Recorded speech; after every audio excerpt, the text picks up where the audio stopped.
Un peu de catholicisme ne nuit pas. Un lecteur inconnu reprend cette étrange pensée dans mes propos, voulant comprendre que je cherche, après tant d'autres, un peu de poésie dans la religion, afin de réchauffer l'esprit positif, un peu abstrait et froid. Ce n'est point faux radicalement, mais ce serait une manière extérieure encore de rattacher le passé au présent. Mon lecteur, et tous ceux qui veulent méditer utilement là-dessus, feront bien de repasser, selon les idées de Comte, l'ensemble de l'histoire humaine, mais en surmontant cette conception, elle-même métaphysique, qu'il y a des idées d'imagination sans aucune vérité, et dont le cœur ne peut se passer. Peut-être Comte a-t-il cédé à un préjugé puissant, quoique purement négatif, quand il a voulu loger le sentiment dans le derrière de la tête. Sentiment est pressentiment de raison. Raison est sentiment développé. Le cœur n'a rien perdu. Les dieux sont nos métaphores, et nos métaphores sont nos pensées. Un ami précieux et assez bourru a bien voulu me dire, il y a peut-être 10 ans, que j'étais, plutôt que toute autre chose, une espèce de poète. Il se peut. Lisant Chateaubriand ces temps-ci, j'étais forcé de me reconnaître comme un fils indigne de cet homme-là. Mais si je ne fais pas sonner mes phrases comme le bûcheron sa hache, ainsi qu'il fait, je vise à débrouiller mieux que lui cet amour triste qui le portait toujours en arrière.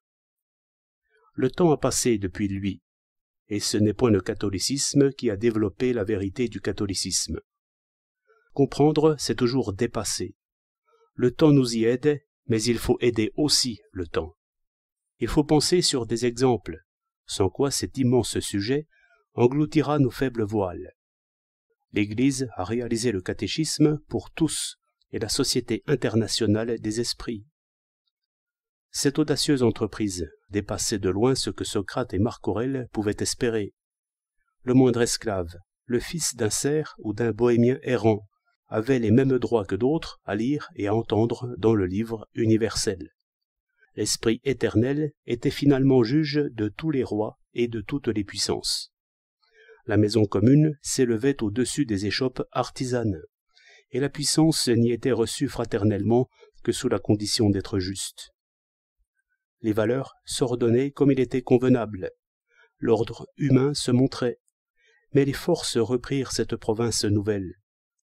Je me souviens qu'au petit collège de curé où j'ai commencé mes études, il y avait une inégalité choquante entre les riches et les pauvres. C'est au lycée seulement, et chez les incrédules, que j'ai retrouvé l'égalité catholique. Le trésor ne s'est pas perdu, il a changé de main. Et le catéchisme non plus ne s'est pas perdu. Il s'est conservé et enrichi de toute science et de toute doctrine. L'idée de l'esprit universel a trouvé son corps, sa force et ses preuves. Toute démonstration est une preuve de l'esprit universel. Tout fait est une preuve de l'esprit universel, car aucune perception ne vaut que par l'universel assentiment. Les rêves et les divisions, les dieux eux-mêmes sont des perceptions individuelles, mêlées de nos humeurs, non accordées encore aux perceptions de nos frères les hommes.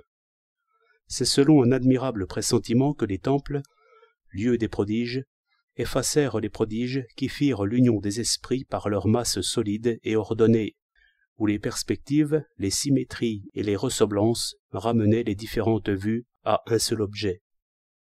D'où l'on vint à épeler la grande forêt de l'expérience réelle. Chacun de sa place témoignant pour tous. Mais où cette science maintenant? Où cette fraternité? Où cette paix promise? Hors du temple. L'Évangile, en cette dernière guerre, fut bravé par les prêtres, et le grand pasteur ne sut rien faire de cette puissance qu'il veut avoir sur les esprits rebelles.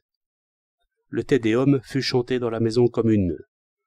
Insulte à l'Église universelle, insulte à la communion des hommes, dans le temple même.